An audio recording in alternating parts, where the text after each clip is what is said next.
গরুর মাংস দিয়ে আজকে চাইনিজ খাবার বানালাম। স্পেশাল মেহমানরা এসেছে বাড়িতে, তাদের জন্য স্পেশাল খাবার বানাচ্ছি। আমরা বাঙালিরা গরুর মাংস মানেই তো মনে করি হয় ঝোল করতে হবে নয়তো ভুনা করতে হবে। তবে আজকে বিদেশি স্টাইলে গরুর মাংসের স্পেশাল একটা রেসিপি বানাবো। এটা খেতে এত মজা হয়, একবার বানিয়ে খেলে তোমরা এটার ফ্যান হয়ে যাবা। হাড় চর্বি বাদ দিয়ে গরুর মাংসের সলিড পিস গুলোকে সুন্দর করে লম্বা লম্বা করে কেটে নিয়েছি। গরুর মাংসগুলোকে কেটে ধুয়ে এখন আমি রসুন কুচি করে নিচ্ছি আর একটু কাঁচামরিচ কুচি করে নিলাম। এগুলো আমার পরে লাগবে। এবার গরুর মাংসের এই টুকরাগুলোর মধ্যে একে একে আমি লবণ অ্যাড করতেছি, তার মধ্যে বেশ খানিকটা মরিচের গুঁড়ো অ্যাড করলাম। মেহমানদের ইমপ্রেস করতে এইরকম একটা খাবারই যথেষ্ট, যেমন ইউনিক তেমন টেস্টি। যাই হোক, এর মধ্যে আমি আদা রসুন বাটা দিয়ে দিলাম, একটু গোলমরিচের গুঁড়ো অ্যাড করলাম আর সয়া সস দিলাম, তারপরে দিলাম টমেটো সস, তারপর আর কি সুন্দর করে সবকিছু একসাথে মাখিয়ে নিলাম। মশলা মাখিয়ে গরুর মাংসটা ম্যারিনেট হতে রেখে দিলাম আর এদিকে কড়াই দিয়ে দিলাম তেল। এখন একটা বাটির মধ্যে কর্নফ্লাওয়ার আর ময়দা নিলাম, অল্প একটু লবণ দিলাম, লাল মরিচের গুঁড়া গোলমরিচের গুঁড়া দিয়ে সুন্দর করে মাখিয়ে নিলাম। এখন শুধু এদিকে মশলা মাখিয়ে রাখা বিফ গুলোকে সুন্দর করে আটা দিয়ে কোট করে নিব। মশলা মাখানো আছে সেজন্য কোটিংটাও খুব সুন্দর ভাবে ধরতেছে। আর এটাকে এখন গরম তেলের মধ্যে ফ্রাই করব।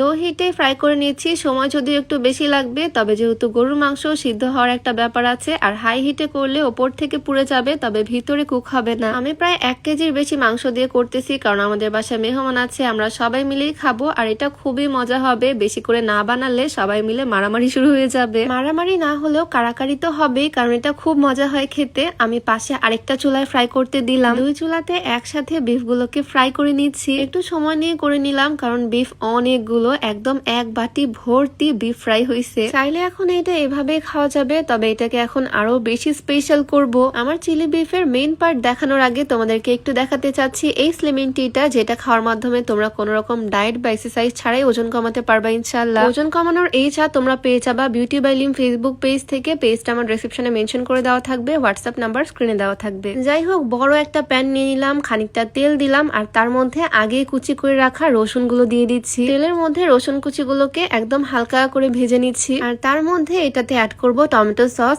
অনেকটা পরিমাণে সস এখানে অ্যাড করলাম। এরপর দিয়ে দিচ্ছি soya sauce, tomato sauce, soya sauce সুন্দর করে আমি গার্লিকের সাথে মিক্স করে নিলাম। এরপর বেশি করে দিয়ে দিচ্ছি চিলি ফ্লেক্স, কারণ এটা অনেক বেশি ঝাল ঝাল হবে। অল্প একটু লবণ অ্যাড করতেছি, কারণ সসের মধ্যে অলরেডি লবণ কিন্তু দেওয়াই থাকে। আর টেস্টটা ব্যালেন্স করার জন্য অ্যাড করতেছি চিনি। তোমরা চাইলে বাসায় মধু থাকলে মধু অ্যাড করতে পারো। ভালো করে মিক্স করে নিলাম। এই পুরো প্রসেসিংটা একদম লো হিটে করতেছি। এর মধ্যে আমার ভেজে রাখা বিফ ফ্রাই গুলো দিয়ে দিলাম আর এখন একদম হালকা করে সবকিছু মিক্স করে নিচ্ছি। কি যে সুন্দর একটা স্মেল আসতেছে, আর এটা দেখেই তো আমার আবার লোভ লেগে যাচ্ছে। রেস্টুরেন্ট ফেল হয় এটা, তোমরা চাইলে বাসায় একদিন বানিয়ে দেখতে পারো, তাহলে বুঝতে পারবা এটা আসলে কত বেশি মজার। সাদা তেল ছড়িয়ে আবারও মিক্স করে নিলাম আর আমার চিলি বিফ কিন্তু একদম রেডি, আমার স্পেশাল চাইনিজ আইটেম। এখন এটাকে সার্ভ করে নেওয়ার পালা। বড় একটা প্লেট নিছি, প্লেট ভর্তি হয়ে যাবে একদম, কারণ অনেক বেশি বানিয়েছি আজকে। সবাই একদম মন ভরে খেতে পারবে। কাঁচামরিচ কুচিগুলো ওপর দিয়ে আমি ছড়িয়ে দিলাম আর তারপর দিয়ে দিলাম সাদা তিল। এই যে ফাইনাল লুক। তোমাদের কার কার দেখে খেতে ইচ্ছা করতেছে বলো তো? বিফ তো সবার বাড়িতেই থাকে, চাইলে নিজে ট্রাই করে দেখতে পারো বাড়িতে একদিন। প্লেট ভর্তি খাবার নিয়ে চলে আসলাম রুমে।